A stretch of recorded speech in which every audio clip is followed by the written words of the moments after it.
Right, so welcome back to Cars of Sweden Live. I'm here with my old mucker, Sean, again. It's been a while, mate, because yeah, everything's been locked down a little bit.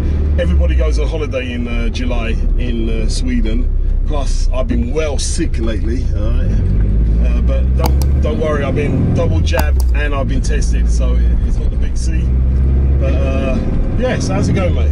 All right, mate. Warm. Yeah, well, very warm. We're like 25 degrees plus summer. It's nice, isn't it? I'm actually taking a break from cars, but I thought I'd bring this one out for you because you need something interesting for your channel. So what exactly do we have today then, mate? It's an oddball car, this is. I mean, you know I like Saabs. Yeah. I'm a Saab guy. I love Saabs. And the Sonett was released around the mid-50s with like a concept car, a really cool car. Right. And they did that, and then they've gone Sonett 1, Sonett 2, Sonett 3, and this is a Series 3. Sonett 3, yeah. Sonett 3 we're in. I mean, did they come out in different sort of like decades, or was it Yeah, they came out like 60s and then 70s. Right. So there's a last version. I'm not sure how many they made. I'm guessing around 7,000. But a lot of these were sent to the US. A lot of them were sold in the US. Right. So this would be a 70s model then, huh? Yeah, this is 71.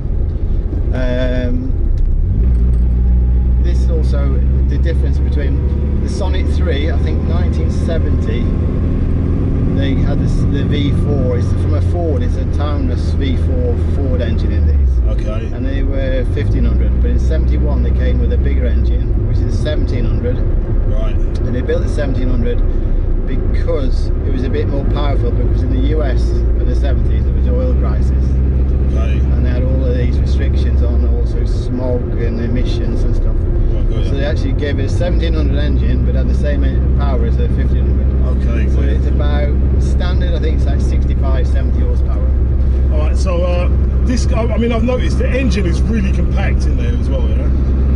Really compact. Super compact. The bodywork, it's all plastic, isn't it? It's all plastic, but Saab being Saab, they did put a very big sort of crash structure in the side. Right. So they were also well leading above the competition at that time. Right. So here's your lights. So you pull this one out. Yeah. All right, and they pop up. They're manual lights. And then you put them down again, what happens? All right. You have to wind the window up, but you can't. Yeah, you wouldn't hear it. Yeah, once you get the windows down, you can't hear a thing. But it's piping hot in here as well at the same time. It's like being, a Swedish sauna, yeah? It's been in a Swedish sauna or a greenhouse. Right, don't make me laugh, mate, because I'll just start coughing and coughing and coughing. I'm doing this for the subscribers. I'm even driving with no shoes on because it's so tight between the gear pedal and then the brake.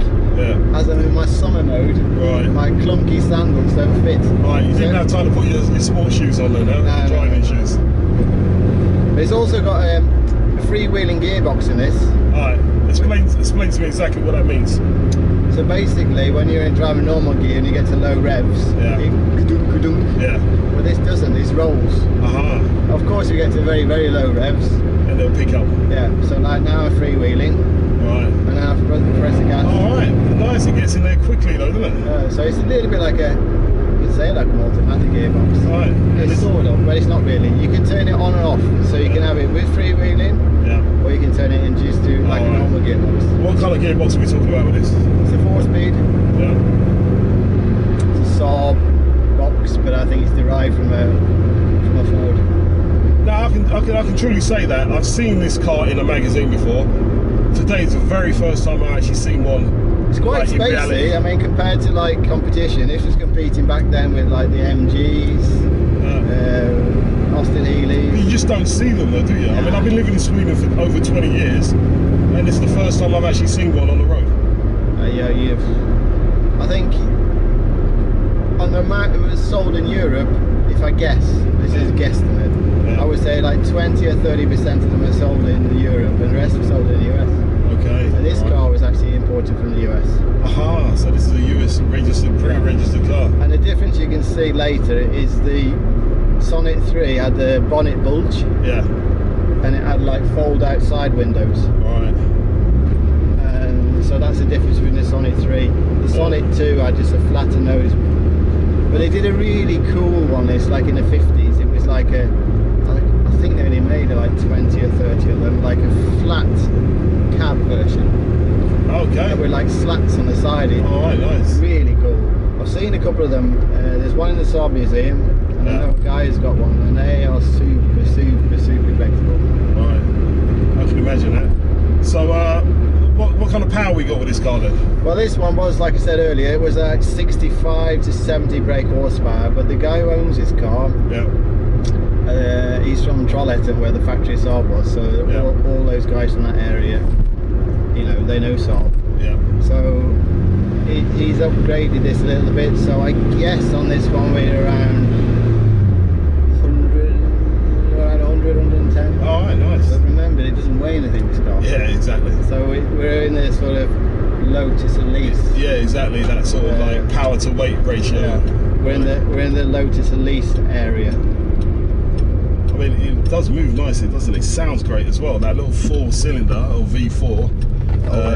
I guess that's how, because they V'd it, that's how they can fit it in such a tight space. I mean, I looked under the bonnet earlier, and it's got a few things that are very unusual under there as well. I mean, for instance, the radiator. It's got some quirks. I mean, I've never seen that in any other car. It's got a nice throaty sound.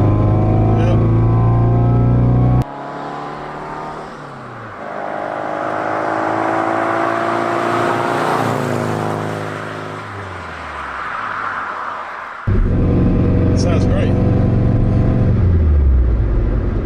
I mean, what do you think of the car then now, driving it? It's nice. It's really good roll holding. Yeah. Lightweight, feels light. Handles nice, huh? Yeah, good. It goes where you want it to go. You point it in a direction, it goes in that direction. Nice. So there's no feeling of drifting or wobbling, which you did in sort of older 70s cars. Right. And the steering feels tight, or? Everything feels tight. I mean, the guy who owns this car has done a really, really good. I mean, this is mechanically perfect, this car. There's nothing you need to do with it. The only downside, if you look at the bodywork, is it's got like what we call the rash. Yeah.